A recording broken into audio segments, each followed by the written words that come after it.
네, 오늘 해석 전쟁이라는 제목으로 하나님 말씀 증거하도록 하겠습니다. 똑같은 상황인데 다르게 해석을 합니다. 이유가 무엇이냐?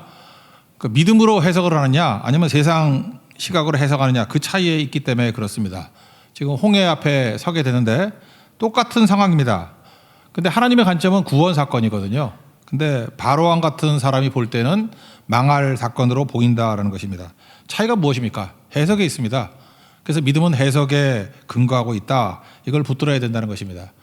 오늘도 우리의 삶 가운데 여러 가지 일들이 많이 벌어지게 됩니다. 똑같은 일입니다. 근데 믿음이 들어와 있다는 건 뭐냐면 믿음으로 해석이 되는 거고, 마귀에게 속고 있다는 건 뭐냐면 바로왕의 시각으로 그 상황을 해석하게 만드는 것입니다. 그래서 좌절하고 낙심하고 넘어질 수도 있다는 것입니다. 믿음은 일단 하나님을 믿는 거 아니에요. 하나님께서 나를 사랑하시고 내 길을 인도하신다. 그래서 좋은 거 주신다, 그런 거죠. 선이라는 건 뭐냐면 끝이 좋다거든요. 합력하여 선을 이룬다.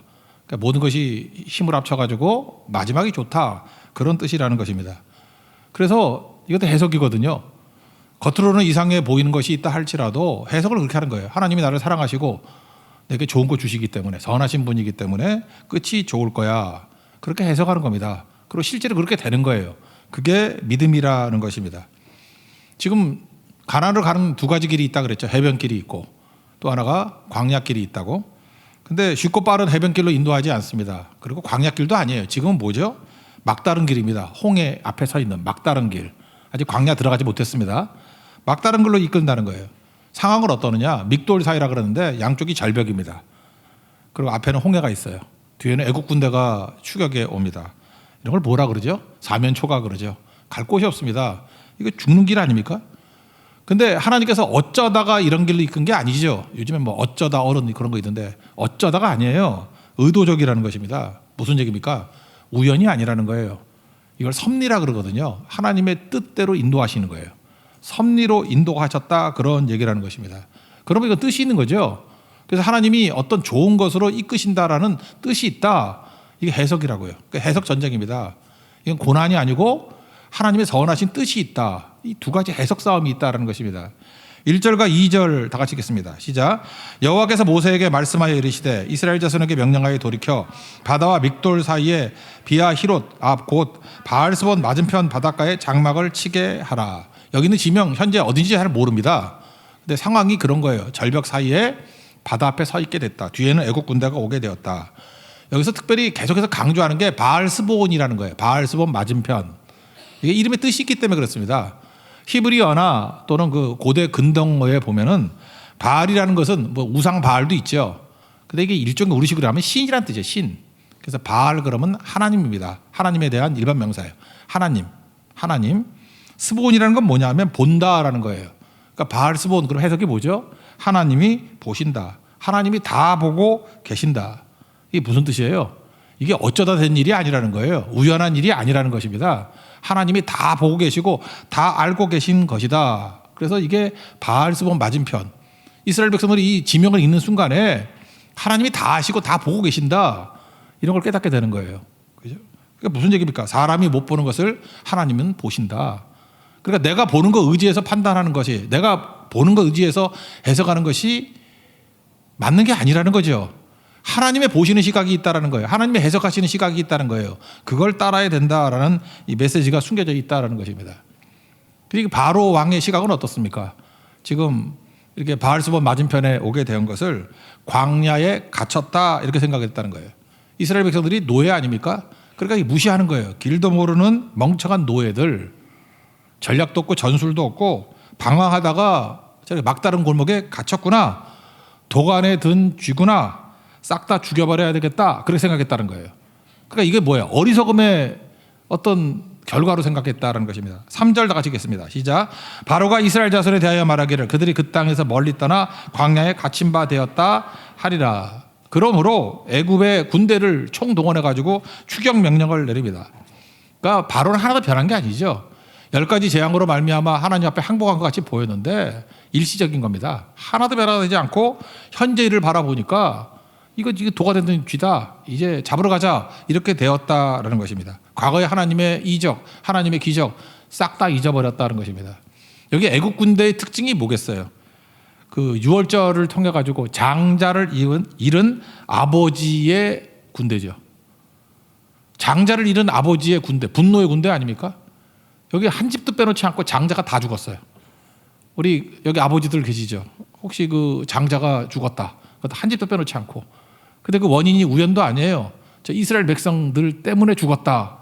분노심이 치밀어 오르겠죠. 피가 끓어오르겠죠. 그 분노의 군대가 추격에 온다라는 것입니다. 근데 막다른 골목에 갇히게 됐어요.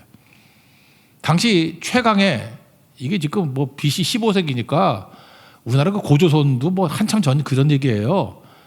그때에 여기 보니까 전차, 병거라 그러죠. 병거가 600대고 모든 병거 다 동원했고 지휘관이 있고 거기다가 마음이 완악해가지고 추격 명령을 내리고, 완악이 뭐예요? 이게 뭐 고집도 있지만 분노의 군대라고. 분노의 군대. 장자 다 죽었기 때문에. 그래서 그들이 모든 걸 동원해서 추격했다 그런 얘기예요. 9절만 읽겠습니다. 9절 시작. 애굽 사람들과 바로의 말들, 병거들과 그 마병과 그 군대가 그들의 뒤를 따라 바알스본 맞은편 비아 히롯 곁 해변 그들이 장막친 데에 미치니라. 완전히 사면 초가가 되었다라는 것입니다. 오늘 우리에게 한번 물어봅시다. 우리 인생도 현실이 이런 상황에 놓인다 그러면 우리 낙담하죠. 현실이 너무너무 어렵지 않습니까? 그래서 현실을 바로의 눈으로 읽어버리는 거예요. 그죠? 우리는 사면 초가에 놓이게 되었다. 분노의 군대가 추격해 온다. 갈 곳이 없다. 다 죽었다. 이번에도 명절이죠. 우리 친척들, 가족들 많이 만나지 않았습니까? 그때 예수 믿는 사람들에 대해서 이렇게 막 분노의 얘기하는 거 못 들어봤습니까? 정신 차려라. 너 그렇게 예수 믿다가는 누가 너를 도와주겠니? 미쳤냐? 한심하다. 너는 인생 낙오자야. 미련하다. 뭐 별소리 다 하지 않아요? 그렇게 사는 거 아니다. 어쩌다가 또 그렇게 돼버렸냐? 그게 바로가 세상을 읽는 스타일이라는 거예요. 특징이 무엇입니까? 하나님이 없는 거예요. 그 판단 속에 하나님이 없는 판단, 평가 중에 하나님이 없는 평가, 미래 중에 하나님 없는 미래를 얘기하고 있다는 거예요. 시편 14편 1절 보니까 어리석은 자가 나옵니다. 누가 어리석어요?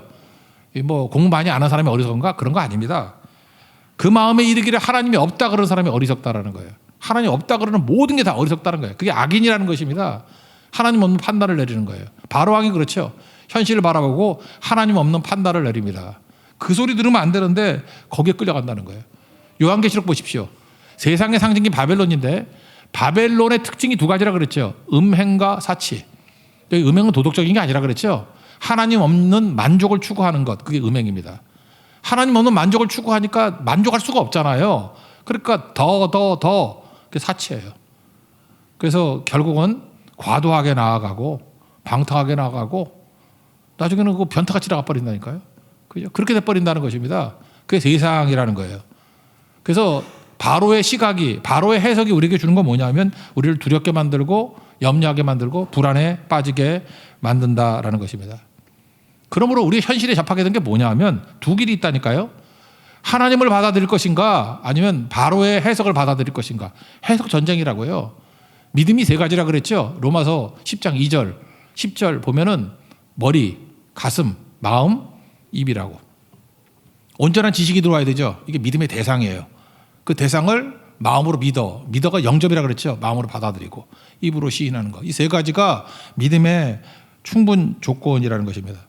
근데 지금 하나님을 받아들이고 말씀을 받아들이지 않고 뭘 받아들이는 거예요? 세상의 시각을 받아들이는 거예요. 그러니까 대상이 틀린 거죠. 이게 지식에서 틀린 거예요. 지식에서. 그래서 지식하고 관계가 있는 게 보는 거거든요. 하나님을 보느냐, 세상을 보느냐, 말씀을 보느냐, 내 생각과 마음을 보느냐. 보는 거에 따라 달라진다는 것입니다. 그래서 결국은 보는 것이 우리 믿음과 큰 연관성이 있게 된다는 것입니다. 이스라엘 백성들이 하나님만 바라봤을 때는 강하고 담대하고 확신이 있고 그랬습니다. 소망이 있고. 근데 그들이 애굽의 군대를 바라보는 그 순간에 우르르 무너지기 시작하는 거예요. 그거 봅시다. 10절 보겠습니다. 10절 시작. 바로가 가까이 올 때 이스라엘 자손이 눈을 들어 본즉 애굽 사람들이 자기들 뒤에 이른지라 이스라엘 자손이 심히 두려워하여 여호와께 부르짖고. 고린도후서 5장 7절을 보면은 이런 말씀 나오죠. 우리는 믿음으로 행하고 보는 것으로 행하지 않는다고. NIV 같은 데 보니까 we live by faith. 믿음에 의해서 살아가잖아요. 믿음. live by faith. not by sight. 그러니까 세상 사람들은 어때요? 보는 것으로 살라는 거예요. 근데 우리는 보는 걸 안 살아요. 믿음의 눈으로 산다고. 믿음의 눈으로 하나님을 바라보는 거고 말씀을 바라보는 건데 눈에 보이는 것, 그거 따라가다 보면은 우리 믿음 전체가 다 흔들리게 된다는 것입니다. 하나님 바라보고 말씀 따랐을 때는 담대함, 평안함, 소망 이런 행진이었어요. 근데 눈을 들어서 애굽의 군대를 바라보고 다시 말해서 현실을 바라보게 되니까 두려움과 불안에 사로잡히게 되더라 그런 거죠. 제가 요즘에 많이 쓰는 말이 이게 상당히 이게 마귀적인 용어가 많이 있는 것 같아요. 팩폭이라는 말 많이 쓰죠. 팩폭. 뭐 여기저기 팩폭이라 그래요. 이게 뭐죠? 팩트 폭력, 팩트 폭격, 뭐 여러 가지 의미가 있죠. 무슨 뜻입니까? 현실이에요, 현실. 현실로 공격할 때 강하다는 거예요. 사실로 공격할 때 강력하다는 것입니다. 그래서 우리 많은 크리스찬들도요, 현실의 공격, 사실의 공격을 당할 때 막 흔들리는 모습을 보게 됩니다. 가족들 모임 가졌더니 현실로 공격을 하고 있죠. 현실적인 게 뭐예요? 결혼 문제. 현실적인 문제가 뭐예요? 취업 문제. 현실적인 문제가 뭐예요? 뭐 아기 각광학구의 문제. 현실적인 문제가 뭐예요? 아파트의 문제. 뭐 몇 평에 사느냐, 월세냐, 전세냐. 현실적인 얘기를 쭉 하고 날 때 우리 그 공격이 강력하고 아픕니다. 그리고 상당히 두렵게 만들고, 이게 바로가 있는 세상이에요. 바로 해석이라고. 그래서 이스라엘 백성들의 행진에 두려움이 가득하게 만든 거예요. 원래 현실을 공격할 때 특징이 뭐냐면 12명이 정탐꾼 갈 때도 똑같죠. 현실을 과장해요. 왜? 현실을 과장해야 설득력이 있기 때문에. 그래서 무슨 3포 세대라든지 5포 세대라든지 뭐 이런 쓰고 헬조선 뭐 이렇게 쓰잖아요. 이게 과장된 거죠. 이 과장된 걸 가지고 우리를 뒤흔들어 버린다는 것입니다. 그 안에 하나님이 들어간 게 아니라 두려움이 들어가 있는 거예요. 그죠? 그래서 두려움을 넣은 해석, 하나님 없는 해석, 그게 바로의 해석이라고요. 그걸로 우리를 뒤흔들어 놓는다는 것입니다. 이거 붙들면 안 되겠죠. 믿음이 뭐라 그랬어요? 영접이잖아요. 하나님을 바라보고 그 다음에 할 일이 뭐예요? 영접해야 되는데 뭘 영접? 하나님을 영접해야 되는데 이 바로의 메시지, 바로의 해석을 영접하니까 안 되는 거죠. 바울도 말년에 썼던 게 디모데 후서잖아요. 4장 7절. 우리 찬양으로도 많이 부르잖아요. 내가 선한 싸움을 싸우고 나의 달려갈 길을 마치고, 세 번째가 뭐예요? 믿음을 지켰으니. 믿음이 뭐예요? 계속해서 영접하는 거거든요. 뭘요? 하나님을 영접하고 말씀을 영접하고, 또 동시에 뭐예요? 바로의 메시지를 거절하고, 세상의 해석을 거절하고, 세상에 보이는 것들을 거절하고, 믿음을 붙들고. 그게 영접 아니에요, 영접. 그는 죽을 때까지 그러고 살았다라는 거예요. 우리도 마찬가지입니다. 믿음을 지켰으니. 끝까지 하나님의 해석을 영접하는 그 인생을 살아야 든든하게 설 수 있다는 것입니다. 여러분, 로마서 8장 28절 내용이 합력과의 선을 이룬다는 거죠. 선이 토부인데, 선이 뭐라 그랬어요? 끝이 좋다예요. 근데 모든 사람이 다 합력과의 선을 이루는 게 아니죠. 조건이 있어요. 하나님을 사랑하는 자. 우리가 주님을 사랑하죠. 그의 뜻대로 부르심을 입은 자. 우리는 내 뜻대로 안 살고 부르심의 뜻대로 사는 거죠. 그런 사람에게는 하나님을 사랑하고, 그게 뭐예요? 하나님을 바라보고 하나님을 영접하고 그의 뜻대로 부르심, 내 뜻대로 안 살고 부르심에 순종하며 사는 인생들에게는 결과가 좋다는 거예요. 모든 힘들이 합쳐가지고 선을 이룬다. 그 뜻이라는 거예요. 이게 바로 믿음의 삶이고 믿음의 증명이라는 것입니다. 그래서 겉으로 볼 때는 우리 겉으로 해석을 안 해요. 불행이라 그래요, 사람들은. 근데 선이에요. 재난이라 그래요. 근데 좋은 거예요. 뒤집히게 된다는 것입니다. 왜요? 그게 하나님을 믿기 때문에 그래요. 하나님은 우리에게 합력하여 선을 이루시는 분이기 때문에. 이게 우리가 세상의 모든 것들을 해석하는 능력이라는 것입니다. 여러분, 세상의 해석에 마음 뺏기지 마십시오. 하나님 앞에서 믿음의 해석을 하는 승리의 종 되기를 바랍니다. 우리 찬양 있잖아요. 나를 부르신 이가 이루어 주시네. 부르심이잖아요. 나를 부르신 그분이 일하시고 이루어 주신대요. 그걸 믿고 고백한다는 것입니다. 우리 겉으로 볼 때는 나쁜 것 같이 보인 게 우리 너무너무 나쁜 줄 알았어요. 왜 이렇게 우리에게 어려움을 주시나 그랬던 것인데, 지나놓고 보니까 유익했던 게 너무너무 많죠. 믿음의 해석을 가졌던 사람은 그때도 해석을 잘했고 마지막에도 승리합니다. 대표적인 게 뭐냐? 일제시대, 일제 35년. 그 옛날에 36년이라는데 만으로 35년이죠. 35년. 그 다음에 한국전쟁 6.25. 이거 좋다고 생각하는 사람이 누가 있어요? 왜 우리에게 민족의 시련이 이렇게 연거푸 계속 있었습니까? 근데 외국에서는 그렇게 평가하대. 한국이 세계에서 최악질의 신분제 사회였답니다. 하나가 인도의 카스트 제도, 한국의 골품제부터 내려온 귀족제, 그 다음에 노비제. 이게 신라 때부터 내려온 거잖아요. 골품제, 고려의 귀족제. 이게 조선에 와서도 하나도 변화된 게 없어요. 노비, 동족을 노예로 삼는 그런 민족이 있어요. 많을 때는 노비가 50%까지 갔다 그러잖아요. 말도 안 되는 일이거든요. 이게 각 민족, 각 나라마다 이런 게 해결이 잘 안 되는데 이게 일거 해결돼 버렸대요. 짧은 시간 앞에 이렇게 싹 다 없어질 수가 없대요. 그게 어디 때문에 가능하냐? 일제 35년과 한국전쟁 다 뒤집어 놓은 거죠. 피난 가게 만들고 남북을 다 뒤집어 버려가지고 모두 신분의 뿌리를 다 뽑아버린 거예요. 지금 신분제 있습니까? 없죠. 우리나라 무슨 신분제가 있어요? 일본도 신분제가 남아 있고 영국도 남아 있고 미국 사회도 가보세요. 그러니까 은근히 신분제가 있어요. 근데 우리는 싹 다 사라져 버렸잖아요. 그죠? 뿌리가 뭔지도 모르잖아. 우리는 아무나 막 욕하잖아. 재벌도 막 욕하잖아. 안 그래요? 일본 사람들 우리끼리 있을 때 일본 사람 그래? 일본 놈 그러지. 일본인들 오면 일본인 그러고. 그죠? 다 중국 놈 아니야. 중국 놈. 중국 놈도 아니야. 두자, 떼놈. 이렇게 나오잖아요. 그죠? 오시면 중국 분 그러잖아요. 우리는 아무도 존경 안 해요. 그죠? 왜요? 신분제가 다 무너져 버렸거든. 그래서 제가 볼 때 가장 민주적인 특성을 가지고 있는 거라고. 우리 도전할 수 있고. 그죠? 그런 것들이 나쁜 줄 아는데 사실 좋은 게 된 거죠. 우리가 1998년 이때 IMF 경제 위기가 오지 않았습니까? 그래서 구조조정이 막 일어나게 됐죠. 그때는 너무너무 힘든 것 같았는데 지금 지나놓고 보니까 잘 됐다 그러죠. 망할 기업이 그때 다 망해버렸대. 그래서 강한 기업만 정리돼가지고 지금 건강해졌다 그러지 않습니까? 다른 나라들 그때 안전하게 넘어갔던 데는 장기 불황이 왔다 그러잖아요. 이거 뭐예요? 정리가 안 돼 있으니까. 그러니까 얻어 터지는 게 더 나은 거예요. 당시에는 어려워 보여도 지나놓고 보니까 나쁘지 않더라. 그래서 인생지사 세옹지마 그거 맞잖아요. 좋다는 게 좋은 게 아니고 나쁠 수도 있고 나쁜 게 좋은 거일 수도 있고. 그래서 우리가 신앙생활을 오래 하다 보면은 이 바벨론도 하고 똑같아요. 바벨론 같이 막 크도다 바벨론이요, 큰 성 바벨론이요. 근데 이게 무너지거든요. 그래서 어떤 사람이 너무 강하다 그럴 때 이상하게 불안해요. 저거 위험한데 이런 생각이 들고 너무 큰 소리 칠 때 저거 아닐 수 있는데 이런 생각이 들고 어쨌든 낙심하고 좌절하고 저거 너무 큰 고난이다 그럴 때 두고 봐. 그게 내게 유익이 될 수 있어. 널 강하게 만드는 것이 될 수 있어. 그렇게 해석이 달라지게 된다라는 것입니다. 왜 그래요? 하나님의 선하심이 우리에게 있기 때문에. 하나님을 사랑하는 자, 그의 뜻대로 부르심을 입은 자기 때문에 우리는 무조건 합력하여 선을 이룹니다. 그걸 믿습니까? 바로 그 해석의 힘 믿고 나아갈 수 있는 우리 하나님의 종 되기를 바랍니다. 그러니까 우리가 대상을 믿게 됐죠. 하나님을 바라본다. 그 다음 할 게 뭐예요? 이제는 뭘 믿을까? 뭘 영접할까? 이걸 결정하는 거예요. 여기 보면 이스라엘 백성들에게 13절과 14절에 보니까 가만히 서서 있으라. 가만히 있으라 그래요. 그 가만히 있는 게 그냥 꼼짝도 안 하고 그냥 멍청하게 멍 때리고 있는 거냐? 그게 아니라는 거예요. 우리 내면의 세계, 우리 마음 속에서 마음으로 믿어 그러잖아요. 큰 전쟁이 벌어지고 있다는 것입니다. 하나님의 말씀과 또 하나가 뭐예요? 나의 감정과 생각과의 싸움이 막 벌어지고 있다는 거예요. 내 감정과 생각은 어떻습니까? 불안한 거죠. 조급해지는 거죠. 그죠? 안절부절하죠. 그죠? 좌불안석 그런 거 모릅니까? 막 사람이 막 불안한 거예요. 왜? 마음과 생각을 마귀가 다 뒤집어 놨기 때문에 그래요. 그때 우리 마음속에 싸움이 벌어지는 거예요. 그때 믿음이 뭡니까? 하나님을 묵상하는 거 아니에요. 하나님께서 모든 상황을 알고 계신다. 하나님께서 모든 상황을 주관하고 계신다. 하나님은 나에 대해서 선하시다. 나를 좋은 길로 이끌어 가시는 분이다. 하나님은 지혜가 있으신 분이다. 이사야 55장 8절 9절 보니까 우리 생각보다 높고 우리 길보다 높으신 분이다.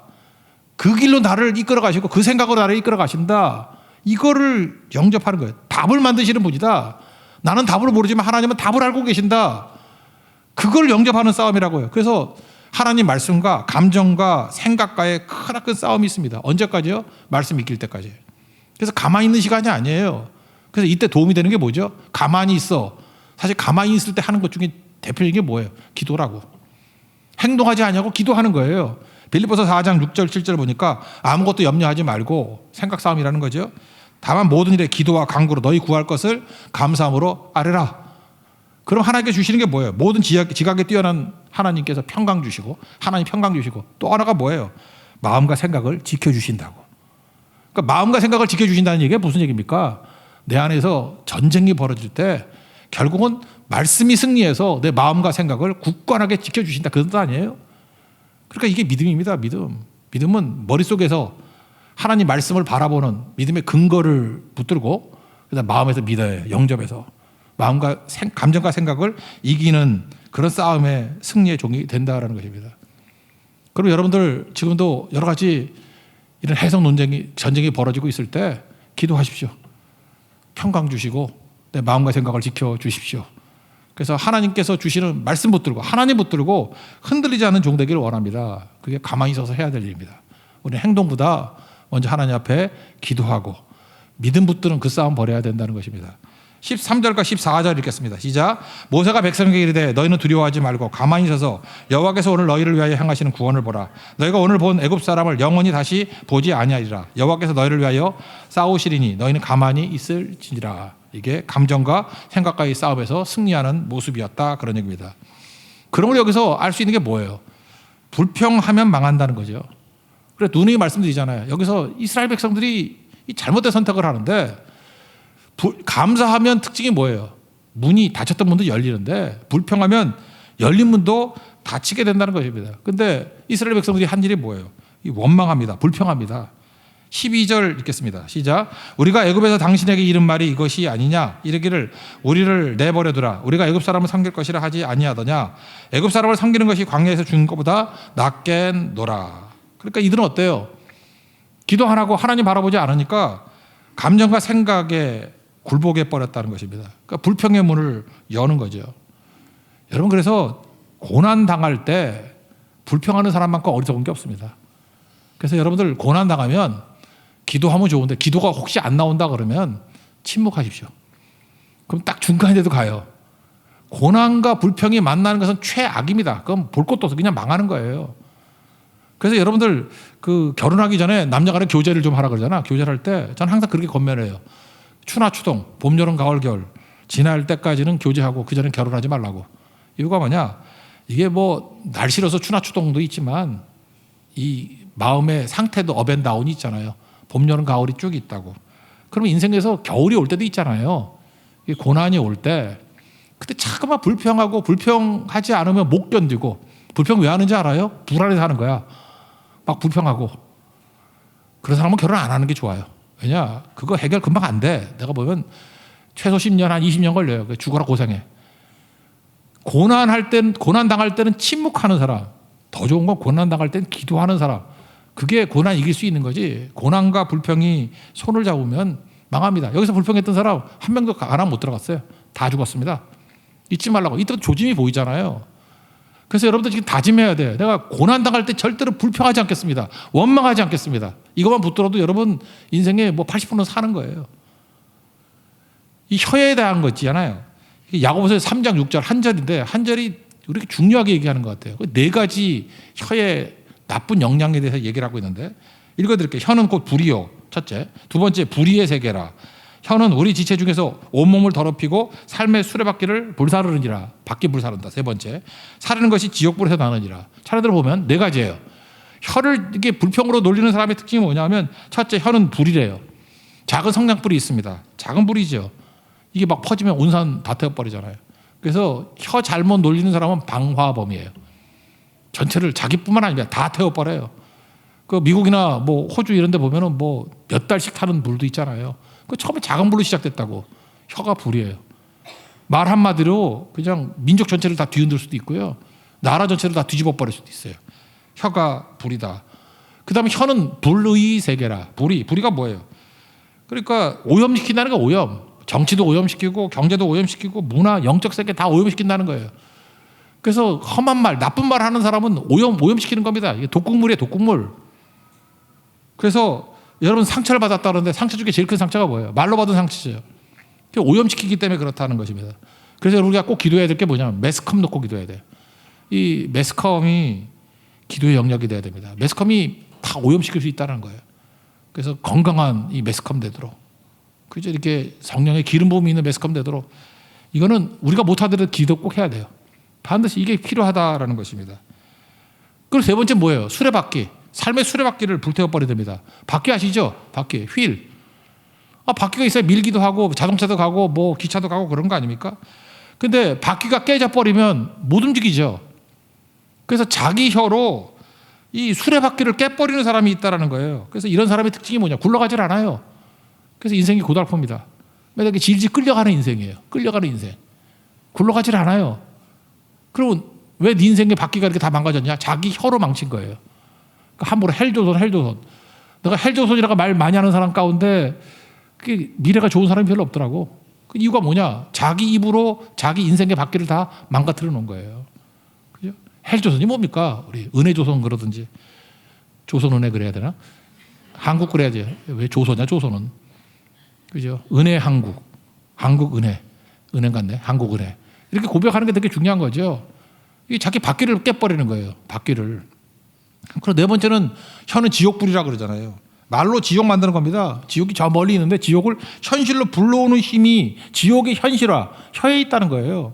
그런 사람은 자기 인생이 지옥이야. 누가 그렇게 만들었어요? 자기 혀가, 자기가 만든 거예요. 자기가. 그러니까 고난 플러스 혀를 잘못 쓰는 원망, 물평, 이건 망친다라는 것입니다. 그러므로 감사는 문을 연다 그러죠. 시편 100편 4절 누누이 말씀드리잖아요. 감사함으로 그의 문에 들어가며. 원뜻이 뭐라 그랬어요? 감사하면 문이 열린다예요. 그 유진 피터슨의 메시지 성경에는 이렇게 번역되어 있다 그랬죠. Enter with the password. Thank you. 패스워드가 뭐예요? 문 열어 패스워드를 칠해요. 엔터 키를 칠해요. Enter with the password. 패스워드가 뭐예요? Thank you. 감사합니다. 여러분 어떤 막혀 있는 사람도요. 감사합니다. 감사합니다. 그 패스워드 계속 치면 열려요. 어떤 막힌 분도 감사합니다. 감사합니다. 다 열린다고. 근데 불평하면 다 막혀요. 하나님 앞에서 여러분들 감사를 통해서 모든 문을 열 수 있는 하나님의 거룩한 종 되기를 축원합니다. 이제 마지막 해석 문제인데 우리가 해석 전쟁이라 그랬잖아요. 근데 지금 막상 이스라엘 백성도 홍해 앞에 놓여 있을 때 해석이 다 되는 건 아니죠. 그때는 믿음만 있을 뿐이에요. 하나님이 나를 사랑하시고 나를 선한 길로 이끄시고 합력하여 선을 이루실 거야. 그 믿음이죠. 지나갈 거 보니까 이제 해석이 되는 거죠. 하나님의 해석. 하나님께서 왜 평탄한 길 말고 이렇게 고난의 길, 위기의 길로 이끌어 가시느냐. 여기 성경은 이렇게 해석을 해. 두 가지 해석이 있는데 첫째는 하나님의 영광을 보여주시고 하나님을 만방에 알려주시려고. 그게 뜻이라는 것입니다. 우리 4절 한번 읽겠습니다. 4절 시작. 내가 바로의 마음을 완악하게 한즉 바로가 그들의 뒤를 따르리니 내가 그와 그의 온 군대로 말미암아 영광을 얻어 애굽 사람들이 나를 여호와인 줄 알게 하리라 하심에 우리가 그대로 행하니라. 잘 보세요. 그냥 가면은 하나님 영광이 안 드러나잖아요. 근데 이걸 통해서 이런 위기와 고난을 통해서 하나님의 살아계신가, 하나님의 위대하심과 하나님의 능력을 온 천하에 다 알리게 되는 영광 받으시는 거잖아요. 우리 많은 사람이 그러지 않습니까? 하나님의 영광을 위해 살기를 원합니다. 아멘 하십시오. 그러면 여러분 인생 가운데 위기, 고난 하나님 주시는 거예요. 거기서 믿음으로 극복하고 승리하는 모습을 통해서 하나님께서 마음껏 영광 받으신다는 거예요. 그래서 고난의 해석이 뭐예요? 하나님이 영광 받으시는 자리다 그렇게 생각하면 된다고. 여기서 하나님의 뜻이 이루어지고 여기서 승리한다 그러면 이건 하나님의 영광이야. 그리고 애굽 사람에게 하나님을 알려준다 그러죠. 보세요. 이게 하나님을 알리는 사건이라고요. 하나님이 살아계시는 하나님이고 일하시는 하나님이고 영광 받으시는 하나님이라고. 나중에 그 여호수아에 넘어가면 여리고성에 있던 라합 그런 얘기 하잖아요. 이 소식 다 들었다고. 하나님께서 살아계셔서 하나님이 승리하시고 홍해 건너고 모든 일들 10가지 재앙부터 시작해서 모든 일들을 다 우리가 소문 들어서 알고 있다고. 만천에 하나님을 알리는 사건이 되잖아요. 우리가 선교하고 전도하기를 원한다면서요. 선교 전도 뭐 선교 현장 가가지고 우리가 입술만 증거한다고 전도가 되나요? 아니라고요. 우리 인생의 고난과 위기 상황 속에서 우리가 믿음으로 극복하는 내용들을 통해서 하나님은 전파되고 알려지고 믿는 자들이 나오게 돼 있다는 것입니다. 그리고 이게 기회입니다. 기회. 그래서 위기가 고난이라고 생각하지 말고 하나님께서 영광 받은 시간 또 하나님의 복음이 증거되는 시간이다. 이걸 꼭 붙드는 하나님의 거룩한 종 되기를 바랍니다. 또 한 가지 얘기는 뭐냐. 그 뒤에 나오는 얘기인데 우리 자신을 위해서 과거의 상처를 끝내버리는 능력이 있다는 것입니다. 이제 홍해 건너죠. 그랬더니 애굽의 군대가 추격해 옵니다. 그래서 이스라엘 백성이 다 넘어가고 난 다음에 그 바닷물이 다시 잠겨가지고 다 죽여버리죠. 그게 무슨 뜻이에요? 만약에 애굽의 추격이 없었다 그러면 그죠? 과거를 끊지 못하는 인생이 돼버린다고. 우리 인생이 그렇잖아요. 어떤 사람은 과거에 매어 사는 사람이 있어요. 맨날 과거의 상처, 아픔, 뭐 그것 때문에 앞으로 전진을 못해요. 두려워서 하나도 전진을 못해요. 그리고 자기 부끄러움 그런 게 있잖아요. 그래서 사람 앞에 나서지도 못하고 교회도 못 나오고 사회생활도 못하고 그냥 다 그러고 다닌다고. 숨어 지내고. 대표적인 게 사마리아 여인 아니에요? 빨래터도 못 나가고 더워 죽겠는데 12시에 나와가지고 그냥 빨래한다고 그러고 사람도 없고 교제도 못하고 지금도 그런 사람 얼마나 많습니까? 맨날 기둥 뒤에 숨어 있고 맨날 예배도 나오기 너무너무 힘들어가지고 이 문득 들어서는 힘도 없고 이유가 뭐예요? 과거의 아픔과 상처 때문에 그렇다라는 것입니다. 그런데 홍해를 통해 가지고 그게 과거를 수장시켜 버리는 거예요. 과거의 영향력에서 벗어나라는 거예요. 과거의 문을 닫아버리라는 것입니다. 이제 상처가 끝났다 그런 얘기예요. 그래서 여러분들 그냥 평탄하게 별일 없이 그냥 넘어가면요, 참 지긋지긋하게 과거의 상처를 못 끊어요.